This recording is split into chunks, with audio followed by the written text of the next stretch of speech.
Hi, welcome to Inside the Hive.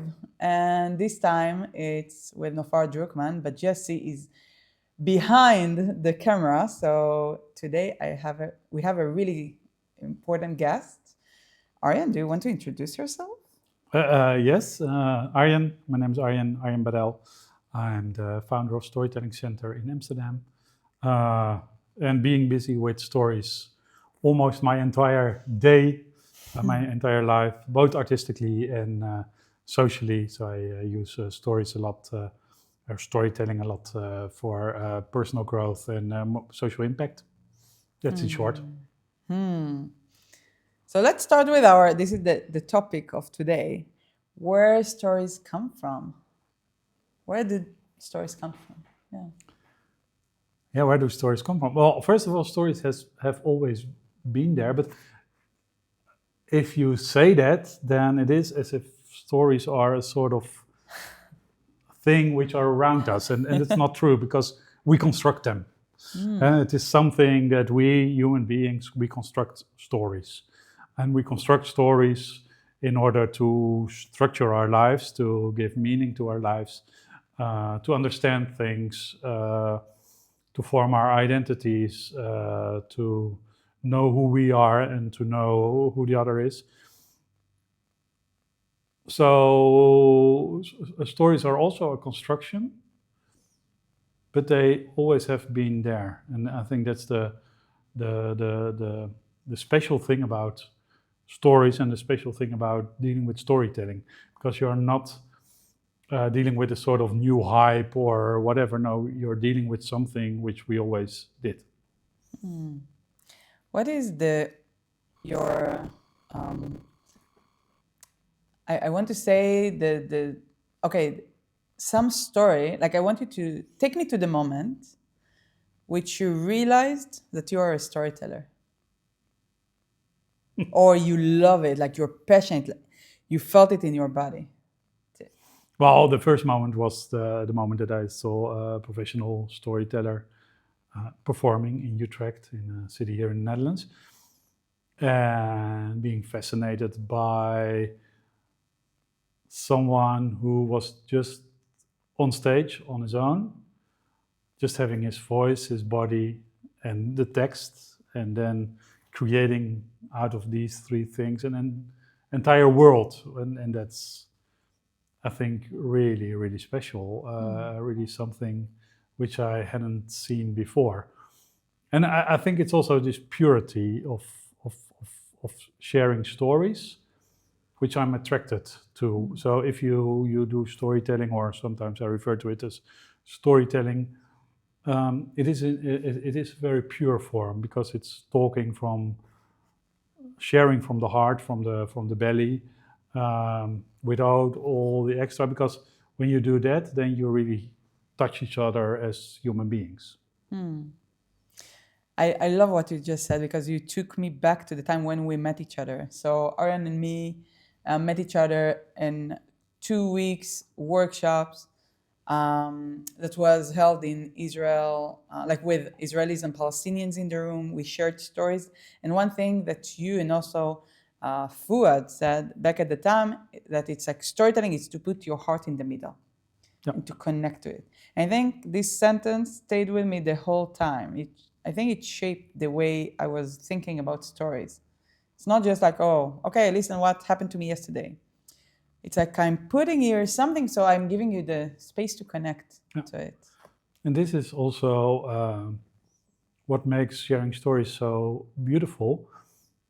You have to be aware that the story is taking place in the head of the listener. I mean, that's the mistake a lot of people in storytelling make, is that it's only about the story which is told by the teller. No, that's not the case. It's the story where, by sharing images, by sharing words, you get the film rolling in the head of the listener. You have to be aware of it. And for me, that's very important, and it connects to what you just said. That's why there is this connection. You cannot be a teller on your own. You need the audience. I mean, the audience makes you. And that's, I think, the beauty of it. unfortunately, sometimes this beauty is sometimes overlooked by people who see nowadays storytelling as a hype, etc. They're just thinking in how to create a narrative, etc. But the essence of storytelling is that you are with a teller and a listener. The most ancient technique in the world. Absolutely, yeah. Some people. I recently read in a interview another storytelling saying it's the oldest profession in the world, which is not true. I think that's prostitution. But no, but and by the way, and that's also funny because I recently worked with a researcher from Portugal, and he said the profession of storytelling, the problem of the storyteller is not that old yet, maybe only 100, 150 years old. Before there were people singing stories, etc. And of course, there was a lot of sharing of stories, but never in a professional context. It was just people around the campfire and the elderly sharing the stories with the younger. So storytelling has always been there, but storyteller is absolutely not the oldest profession in the world. But that doesn't matter because that doesn't reduce the power of sharing stories. Yeah, so for me, stories, I think it can inspire us to do things that we never thought that we are capable of doing. True. And before that, before starting this podcast, you asked me, what is our story? Yeah. What is our BeeFun Academy story? And I think I just realized right now that it might affect other people or inspire other people to do things that they never thought that they are capable of doing. So maybe it's worthwhile mentioning it.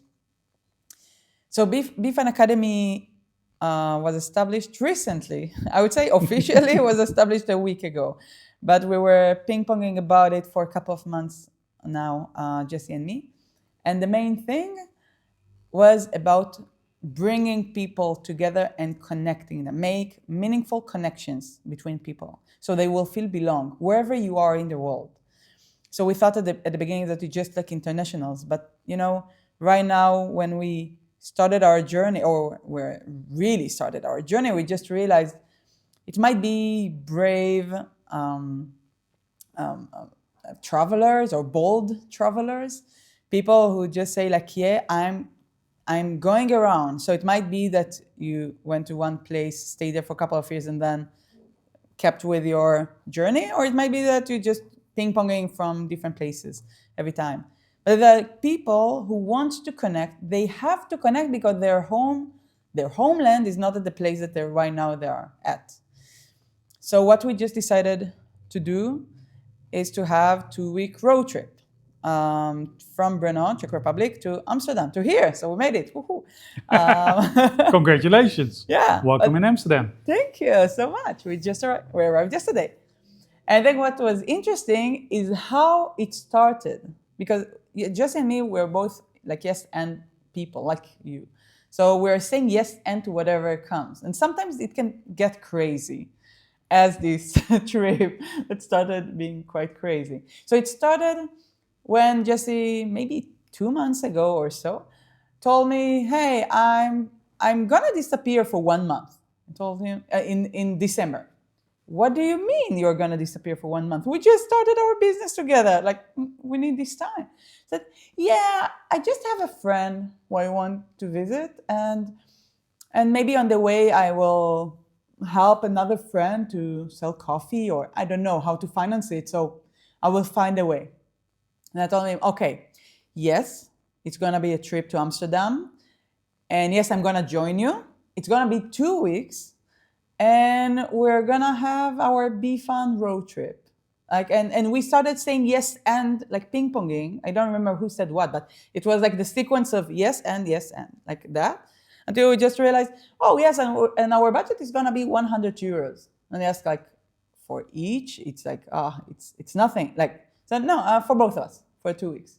How does it possible? I don't know, we'll figure this out. The thing that I forgot about it, that I said like the 100 euros, and then a couple of weeks after that, I told him, oh, we're gonna have the road trip, and we put it on our calendar. And then, I remember the 100 euros per day, right? Because it makes sense. Like, you need accommodation, food, so 100 per day. It's quite costly, but okay, it is what it is. He said, no, we said like for the whole trip. €100 each for the whole trip? Why did I say it? And I said, no, you said for both. What? Okay, it doesn't make any sense, but we are storytellers. We love stories. We love connecting people, and we love limitations in some interesting way. So we just realized, okay, it will be our limit. We have €100 for both for 2 week road trip, which is not gonna be enough, even not for fueling up to Amsterdam. But we're gonna make it work. How? We don't know. We will figure this out. So once we set the limitation, we set also the goal of speaking with 100 people, because we want people to get connected. So let's start it with ourselves. And this is how this journey started, as yes, and like ping ponging it. And then we realized, okay, if we have only €100, it really means that we need to ask people for what we need. For accommodation, for food, for drinks, we cannot buy it ourselves. And also we need to ask from people to support us.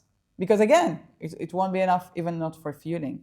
So people started supporting us. We started having crowdfunding campaign, so people can join us to this journey in order to connect people, bring people together, make it feel home. And during the journey, so it's our 11th day, if I remember correctly, we needed to ask every day for what we need, but also to bring we brought value. So we just spread coasters with questions so people can get connected. So like doing what we're talking about, like, so really like implementing it.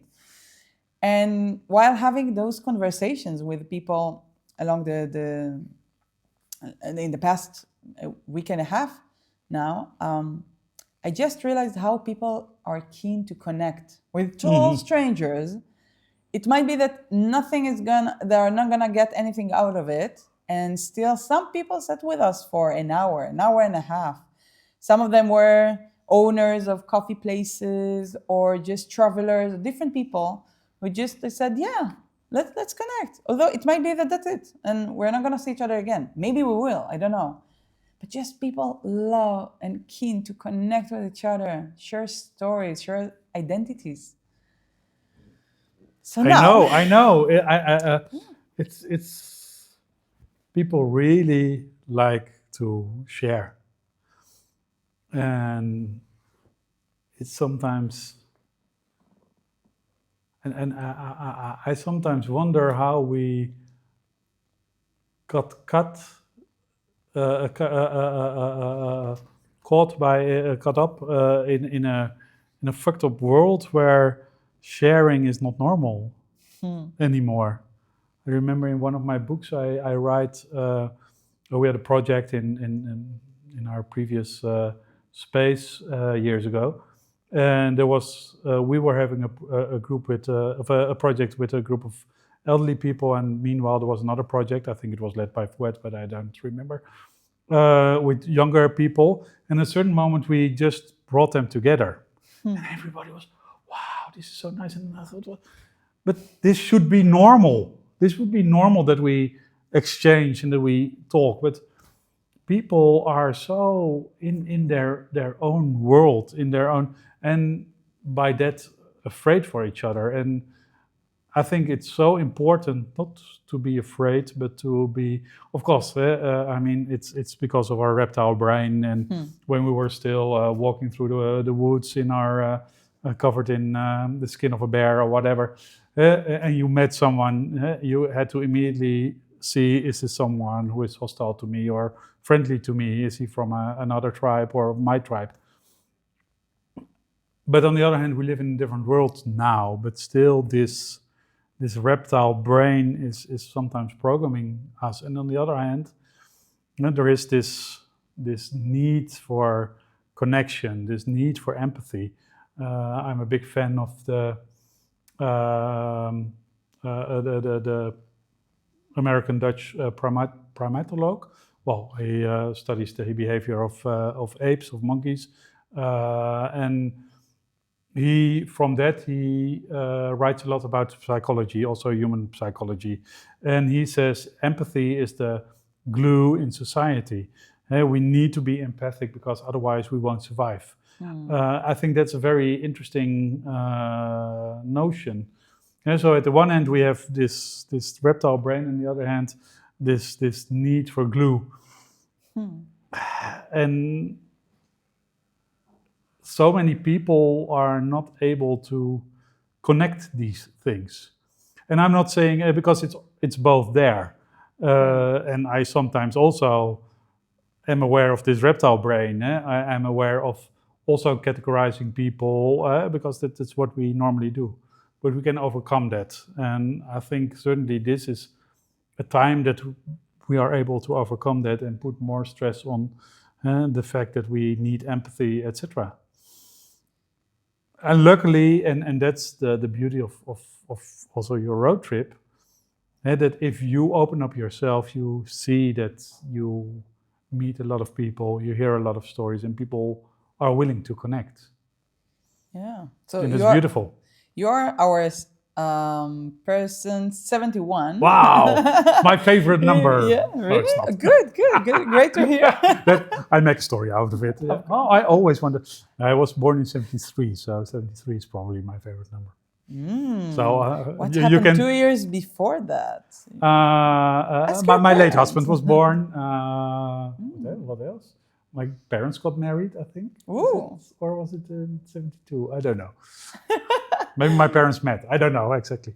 So like what I really love about it that I just said a number. Okay, just a number out of 100 because we still have a couple of days to go until we'll get to the 100. And immediately, the second I said a number, okay, what story do I have?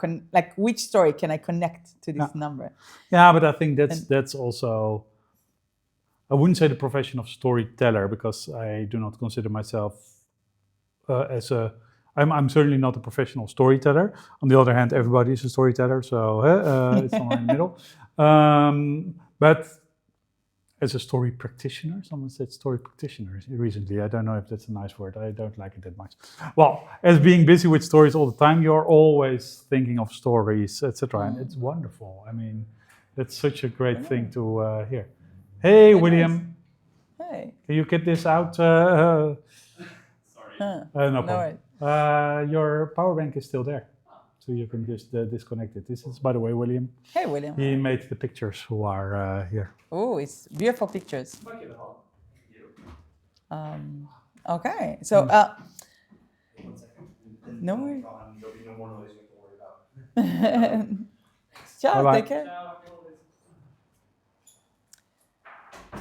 So I'm really curious. You got my curiosity when you said glue. For me, glue and empathy, like these two words are so meaningful, especially when we use the word story, like, oh, I just uploaded a story on Instagram, or I just shared, so the word share. So I shared something on social media, like using these words, but however, in a digital way. And nowadays I feel like they are tearing us apart, like it's not bringing us together any longer. So like the way technology uses this word and world of storytelling, I feel like it's taking us backward. It is because there's something special in sharing stories in person.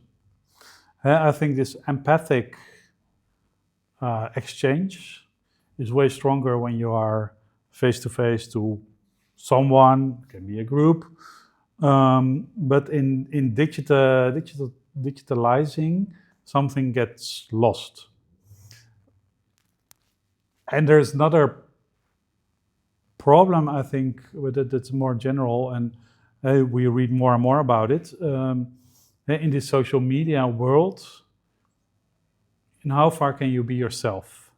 The most beautiful stories are just shared on the spot, coming out at this moment. When you want to make a story of for Instagram, for example, I'm not on Instagram, so I'm not a specialist. You think about, okay, what am I going to say? What am I going to wear? Is this? Yeah, then all the authenticity of a story is gone. It is sometimes what comes in the moment, but maybe triggered by something. You share the story, it might trigger a story with me. And it can be a story about 71, but it can also be a very touching story. I mean, and that's where it's really about. And what we see on social media is that we only share the perfect stories. We share how we would like to be seen. We hardly share our ugly side. How we would like to be perceived. Indeed. And that's but those things are also very important. And that also makes others insecure. Apparently Meta stopped research which showed that after already after 2 weeks not using social media, you are happier. But they didn't want to have that in the media, etc. And I truly believe it. I'm not such a user of social media, but I remember years ago I was way more on Facebook. Even I got depressed because I thought everybody has a nicer life than I, and than me. And the thing was, I had a wonderful life. I mean, I was traveling a lot. I was doing a lot. I had a perfect relationship, etc., etc. So there was nothing wrong with my life. But just by looking at Facebook, I thought everybody has a nicer life. She is on a terrace in Barcelona. I'm behind my computer reading Facebook for that moment. It's a mindfuck. And of course, I see also the possibilities of digitalization, social media, internet, the way that you can communicate way better. You can, for example, if you are not in your home country or surrounded by your family, it's way easier to stay in contact, etc. And I see the benefits of that all, but I also see a danger. Yeah. And I'm really in favor of just sitting. It might be in the pub, it might be in a classroom, it might be everywhere, just sitting and sharing. It is beautiful. And especially when right now it's the holiday season that is coming towards us next week. In Israel, it's Hanukkah. Like Hanukkah, Christmas, like all the holidays are coming right now. I think this is the time, especially when you feel like, I want to feel like at home. I want to be surrounded by people who I love. And then at the same time, people are on social media.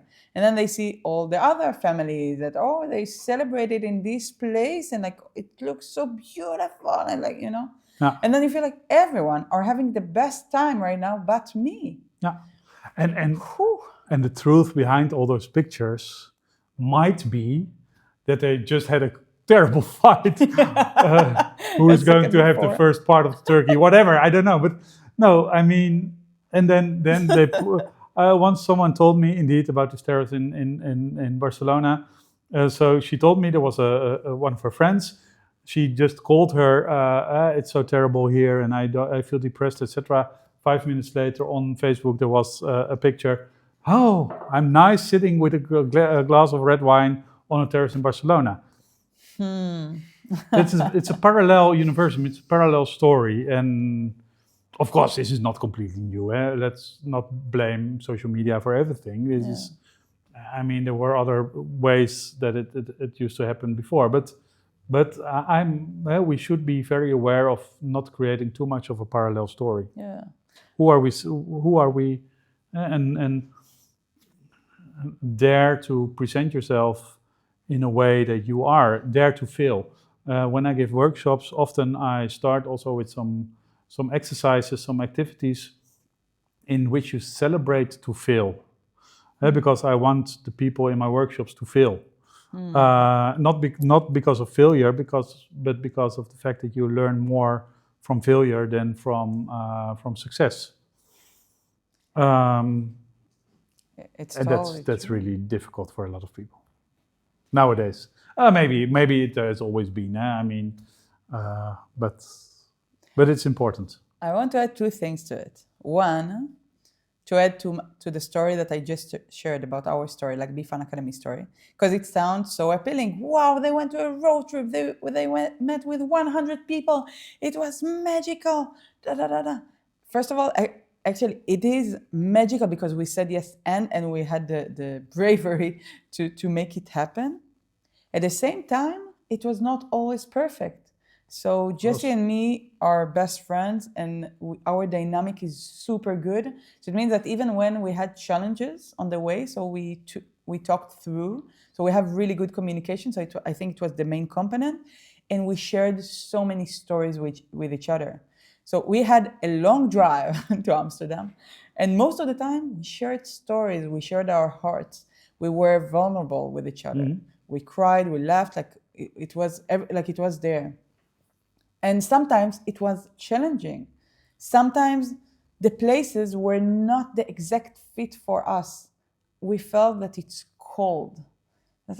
It's almost, we could made it. So we got to a specific place, like people who host us in like specific area. And it felt really cold, not warmth and nice.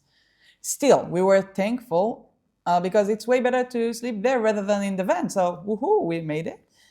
And after that, we just realized our hive, we want it to be warm, like to welcome people so they will feel belong immediately, effortless. Yeah. So the walls will speak warmth. So it was not always easy. And many times it was cold. Sometimes we just stopped on the way to eat something because we were hungry and nobody offered us food. So, okay, we can make it by our own. We bought some pasta and stuff. So we just parked in the middle of parking lot, freezing, trying to get warmth. And still, it's part of the story. So it's not everything, bright and great. Some moments were hard. Yeah. It was not just easy. There's a beautiful book, and I don't know if it's translated. It's by a Belgian psychiatrist, and it's called The Art of Being Unhappy. And he says, well, first of all, happiness is not a permanent situation. Happiness is a moment. And happiness is happiness because of other moments, which are less happy or neutral. It's not always, but... and he also writes focusing too much on happiness makes you unhappy because you will never reach full happiness, and you appreciate the moments that you'll think, wow, now it's warm, now it's. By the way, the central heating is very high here, just for the viewers. No, but and now it's warm now. You appreciate that because you went through other things. I appreciate a lot of things in terms of happiness because I also saw the other sides. And that's for everybody. And that's also the beauty when I work with people, then you hear all these sides. And that's beautiful, but we should realize that's being a human being is we create a story which is we create a narrative which is created of so many stories, and some stories are hard, stories are sad, some are lucky, some are enthusiastic, but it's all part of us. You just reminded me something that we've been through. I get 2 days ago. We got to Ede in the Netherlands. It's a great place. I was born quite close to there, Wageningen. Ooh, very nice. So we knew why together. Yeah. And we... I almost wanted to say, what the fuck did you did in Ede? We just found a place to stay there. So we stayed there, and then we went around to see what's there in this place because we've never been there before. And at some point we were really hungry. We really needed dinner, like proper nice dinner.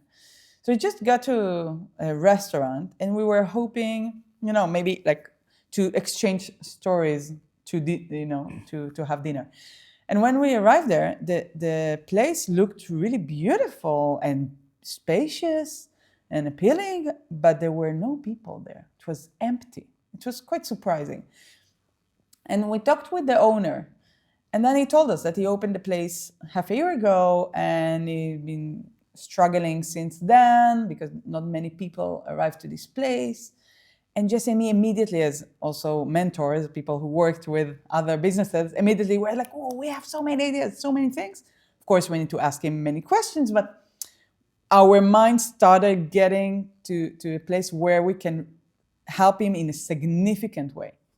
And then we just realized, okay, this is what we can exchange. Because 1 hour, one mentoring hour with us cost quite a lot. But here we're willing to do it just for a dinner. So it's cheapest as possible.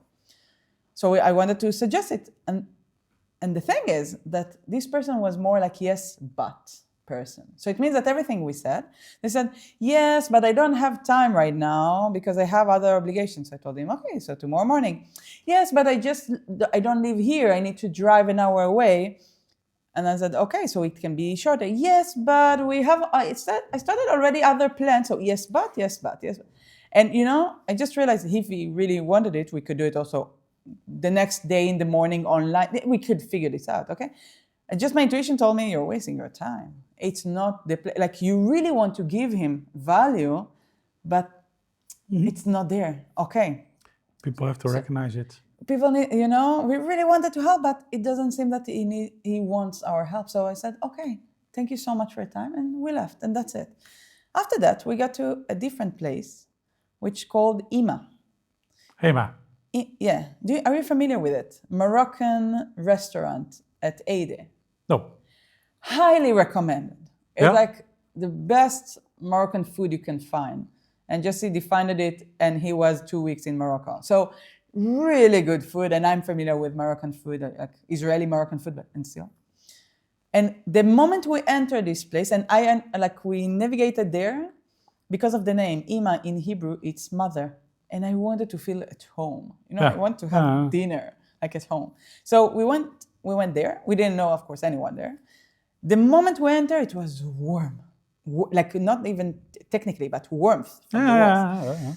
And the owner was so welcoming. His name is Rashid. He was so welcoming. And also his worker, Yasmina. So both of them were lovely people, like are lovely people.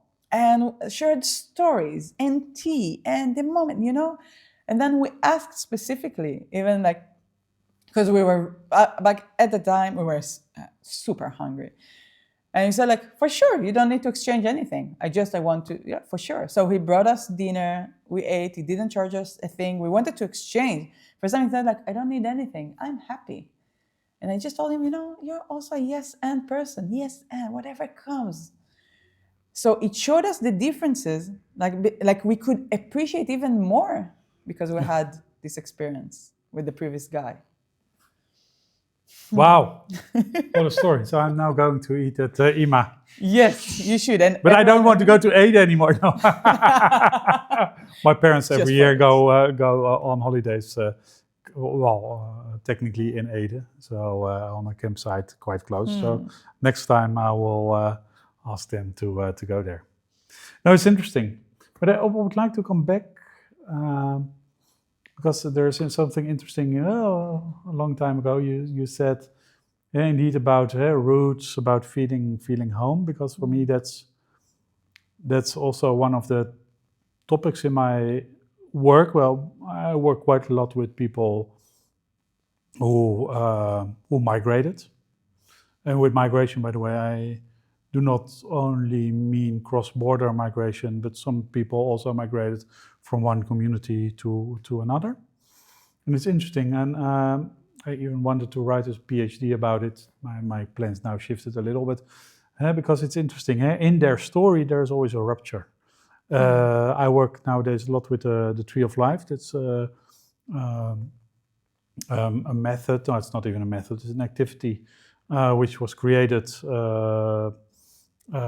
in Zimbabwe by people of the School for Narrative Therapy, and it's simply drawing a tree and writing down in the roots where are you rooted in, then what's your daily life, that's the ground, then the trunk is what are your talents and your values, then the branches are your wishes and dreams. The leaves are who are going to help you with reaching these wishes and dreams. And then the fruits are what is your are the legacy you want to leave behind. It's a very strong narrative activity, which really makes you see narrative connections, because you put everything in a sort of structure, but it all consists of stories. And indeed, everybody, as we work a lot with migration, then you see this kind of rupture between the roots and the daily life and the rest. And I think in a narrative, when you approach it in a narrative way, you see that there is a rupture in their story. And some can deal very good with it. Others really struggle. Sometimes also because they are with two identities. Am I Moroccan or am I Dutch? That counts for a lot of people here in this neighborhood.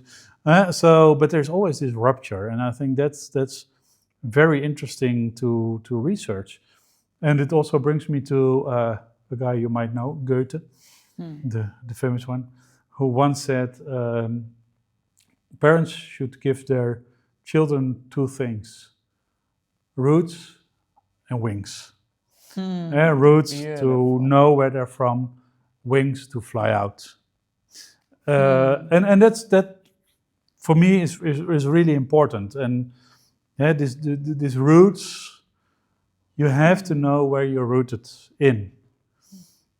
I also sometimes, recently I was working with family doctors, GPs, how do you call it? All white. Oh, that was, by the way, in Ede, but that doesn't matter. All white, all highly educated, etc. And they really struggled to fill in their roots, or to fill in. It's not to filling in.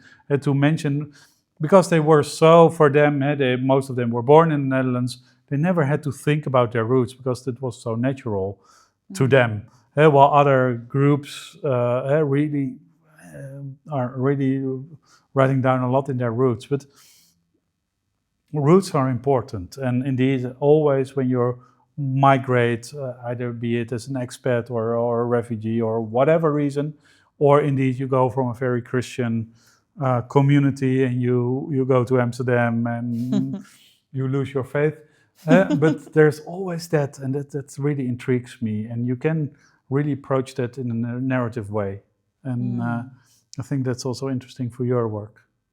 It is. Also, it's great. Before that, I said that I have two things to say. All this, it was one. The second was about feeling lonely. That sometimes, because of the social media that we talked before that, and everything we experience and see, and also it's so hard for us to connect. So we feel like this is the number one, like the first disease in the world is being lonely and disconnected. And I think stories and what you just shared with knowing your roots, and then from there to be inspired and to have the wings, I think this is it comes together. And also it reminded me what you just read before that, before we started recording this podcast, the one line about having the medicine, having the cure. And I think it can be a really beautiful place to finish our podcast. And I'm gonna ask you to read it again. I know it's like AI thing. And it's so interesting because we just said connection, people. And then I come up with something which is AI. Yeah, and the thing is that this is the beauty that we can use technology. It's beautiful, just in a good proportion. Absolutely. I mean, I'm absolutely not against technology, but we have to use it in a good way. I'm thinking of something. This morning I was in the hospital, quite close here, just to get something from the pharmacy, and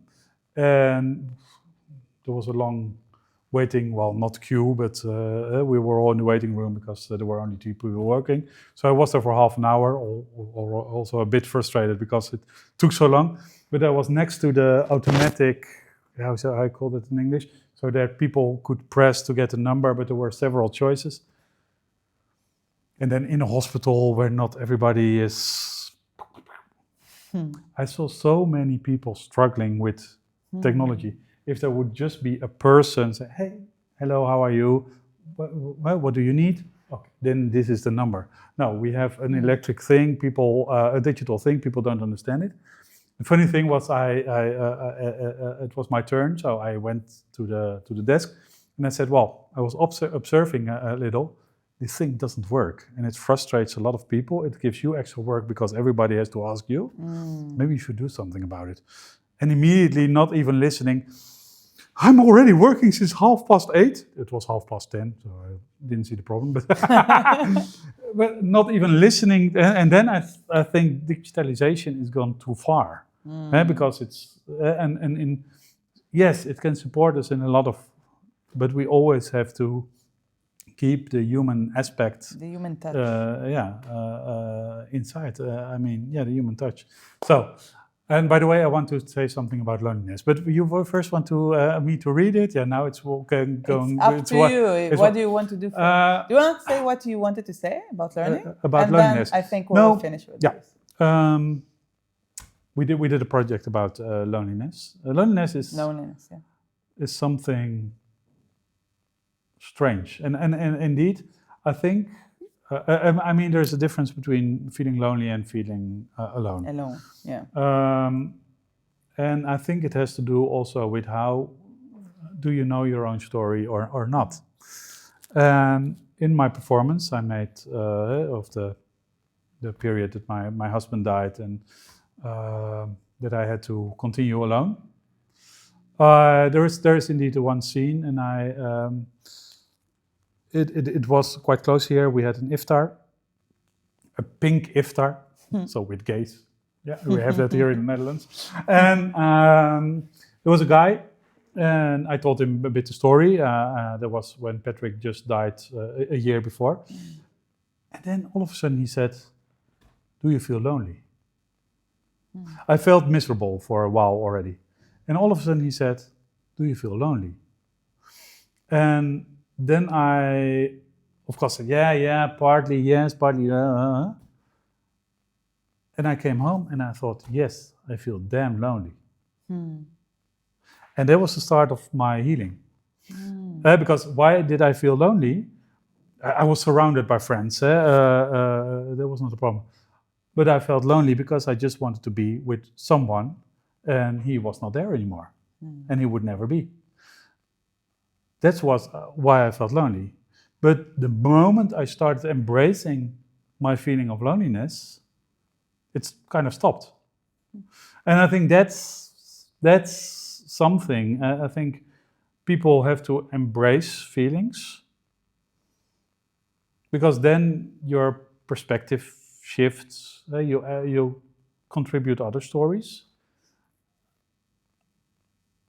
Yeah, so that was a very insightful moment for me. And of course, there are people who are really lonely, but they are also alone. They hardly talk to people.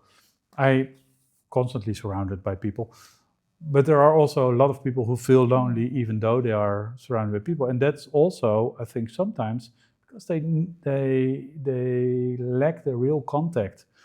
I mean, if you have a lot of friends on social media, if you only talk with friends in a digital way, well, then you can have good talks as well. But you need this true exchange. And I like also the definition of when you separate between the two, because it's really not the same.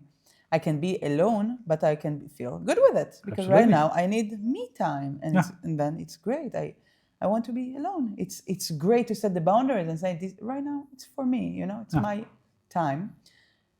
But it's not necessarily that I feel lonely. True. So, and as you said really beautifully, you can be surrounded by your friends and still feel lonely. So it's not just a matter of how many people are in the room. Absolutely. It's where are you and what do you need? And it also relates to speak it up, your needs. But there is, so what we found out also in this project, loneliness is a big taboo. So when we announced that we wanted to do the project about loneliness, nobody turned up. When we announced it again and said it is about mental health, stress related, then a lot of people came.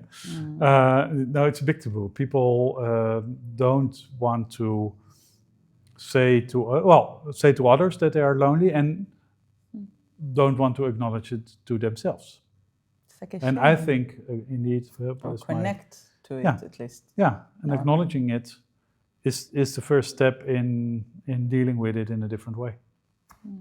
Time to read what Time to ChatGPT gave me. Yeah, so listeners, be ready. It's so beautiful. So inhale, take it in. Storytelling contributes to mental resilience not by forcing healing, but by creating conditions in which healing becomes possible. Whew. So beautiful. Yeah, like stories for me, it can be part of healing process. Sharing stories and also sharing stories with ourselves. What is our story? Yep. Because it's just a perception. Sometimes you can share different stories.